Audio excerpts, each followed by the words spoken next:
America, Israel, Iran మధ్య జరుగుతున్న ఈ యుద్ధంలో గతంలో ఎన్నడూ లేనంతగా ఆర్టిఫిషియల్ ఇంటెలిజెన్స్ ను వినియోగిస్తున్నాయి ఆయా దేశాలు. దీంతో వార్లో ఏఐకి ఎక్కడా లేని ప్రాధాన్యత ఏర్పడింది.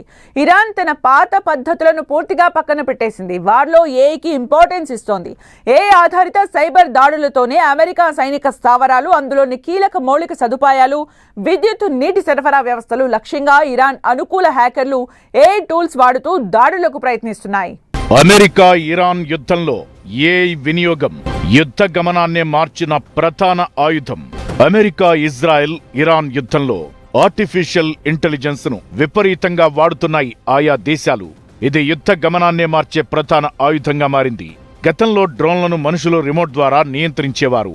లెథల్ అటానమస్ వెపన్ సిస్టమ్స్, వీటినే కిల్లర్ రోబోట్స్ అంటారు. మనుషుల ప్రమేయం లేకుండా ఇవి శత్రువుల కదలికలను గుర్తించి దాడి చేసేలా అభివృద్ధి చేసింది ఇరాన్. వీటితో పాటు సూసైడ్ డ్రోన్లను అమెరికా, ఇజ్రాయెల్ సైనిక స్థావరాలపైకి ప్రయోగిస్తోంది. ఈ వందలాది చిన్న చిన్న డ్రోన్లు ఒకేసారి దాడి చేస్తాయి. ఇవి ఒకదానికొకటి ఏఐ ద్వారా కమ్యూనికేషన్ కూడా చేసుకుంటాయి. శత్రువుల ఎయిర్ డిఫెన్స్ సిస్టమ్స్ ను అయోమయానికి గురి చేస్తాయి. ఇరాన్ కమాండర్లు రేడియో లేదా ఫోన్ ద్వారా మాట్లాడుకునే కోడ్ భాషను విశ్లేషించడానికి ఏఐ వాడుతున్నారు.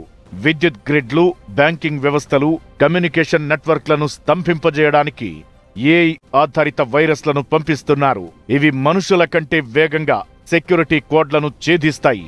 ఈ యుద్ధంలో అమెరికా మావెన్ స్మార్ట్ సిస్టమ్ అనే ఏఐ ప్లాట్ఫామ్ వాడుకుంటోంది.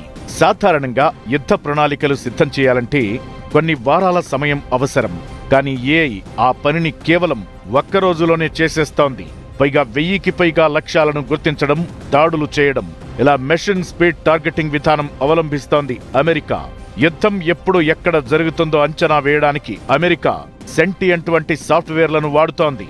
ఆంథ్రోపిక్ కంపెనీకి చెందిన క్లౌడ్ ఏఐ మోడల్ను అమెరికా సైన్యం ఇంటెలిజెన్స్ డేటా విశ్లేషించడానికి, శత్రువుల కదలికలను అంచనా వేయడానికి ఉపయోగిస్తోంది.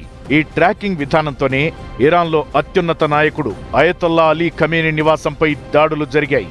యుద్ధంలో నిర్ణయాలు తీసుకునే సమయాన్ని ఆర్టిఫిషియల్ ఇంటెలిజెన్స్ చాలా భారీగానే తగ్గించింది. అందుకే ఈ వార్ఫేర్ ను ఆలోచన కంటే వేగంగా జరిగే బాంబు దాడుల యుగంగా పిలుస్తున్నారు.